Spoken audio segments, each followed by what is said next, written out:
on voit bien que donc juste avant la forêt, juste avant ces arbres pionniers qui est la première forêt, les ronces sont là au final pour préparer ça. Moi j'aime bien, c'est un peu pour ça que j'aime bien les appeler la nounou de la forêt, parce que c'est la nounou qui va s'occuper du petit bébé forêt qui est en train de naître. Des forestiers, j'ai eu un message il n'y a pas longtemps qui eux l'appellent le berceau du chêne. Le roncier c'est le berceau du chêne parce que c'est dans ce berceau que le chêne grandit et va ensuite prospérer.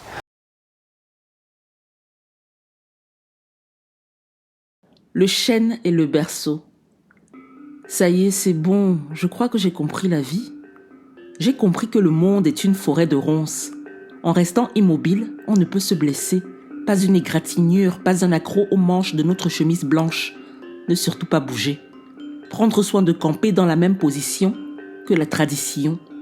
Mettre le pied dans l'empreinte, laisser dans le passé, rien ne doit dépasser. Le gros orteil te dit quel Dieu il faut prier. Le deuxième, quel métier tu devras exercer. Le troisième, quelle personne tu pourras épouser. Son sexe, sa race, sa place dans la société. Le quatrième orteil te dit non mais enfin, une personne de ton âge devrait être posée, jouir d'une adresse stable, d'une vie bien rangée, avec des mini-mois et une immense télé. Ta vie éparpillée sur plusieurs continents, autant d'années gâchées par tes délires d'enfants qui refusent de grandir, de redescendre sur terre, de faire comme tout le monde, figé qu'à les posters. Entre toutes ces ronces qui empêchent d'avancer toute personne qui n'aspire qu'à la sécurité, j'ai compris que s'ancrer était un idéal venu d'un autre temps, un peu comme se marier. S'ancrer, c'est s'engager, jurer fidélité à une vie, une carrière, une ville, une partenaire. Alors, c'est décidé, je ne vais pas m'ancrer. Moi, je change d'avis, j'évolue, je grandis.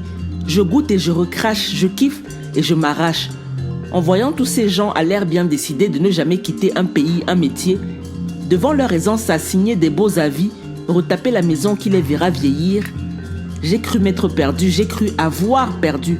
Quand en fait que nenni, quand enfin j'ai compris le sang sur mon visage, mes manches déchirées, ne sont pas des blessures de guerre, mais bien des rides d'expression.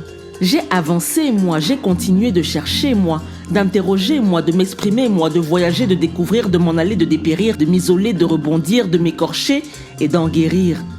Ça a l'air sympa de rester sur place. Vu d'ici, vous n'avez peur de rien. Mais qu'est-ce que j'en sais ? Vous êtes peut-être des effrayés de la vie. Chacun sa frousse, chacun son chemin, frayé dans le sol ou à travers les ronces. Ma vie est une poésie. Je passe tout le temps à la ligne. Évidemment, c'est terrifiant. Je fais des sauts de page quand vous marquez des points. Et pourtant, je n'en veux point, moi, de cette vie que vous vous êtes choisie. Gardez vos maisons, gardez vos prévisions, gardez vos empreintes. Ces ronces qui vous enchaînent sont pour moi un berceau. Je suis l'enfant du monde. Sous les yeux, j'ai la mort. Elle me motive à vivre, à résoudre l'énigme de savoir qui je suis avant de n'être plus. Restez si vous voulez, je sais où vous trouver. Laissez-moi me chercher. Vous n'aurez pas mon pied.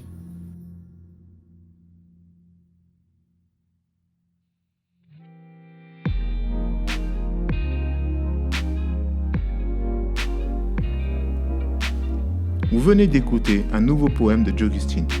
Il est sorti il y a quelques mois sur Patreon. Jogustin y explique le contexte dans lequel elle a écrit ce texte. On en profite pour dire un merci infini à tous nos soutiens sur Patreon. Absolutely. So thanks to all our brows, all our binders, and everyone on Patreon.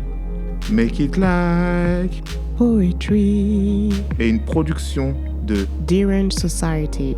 À vendredi prochain. Until next Friday.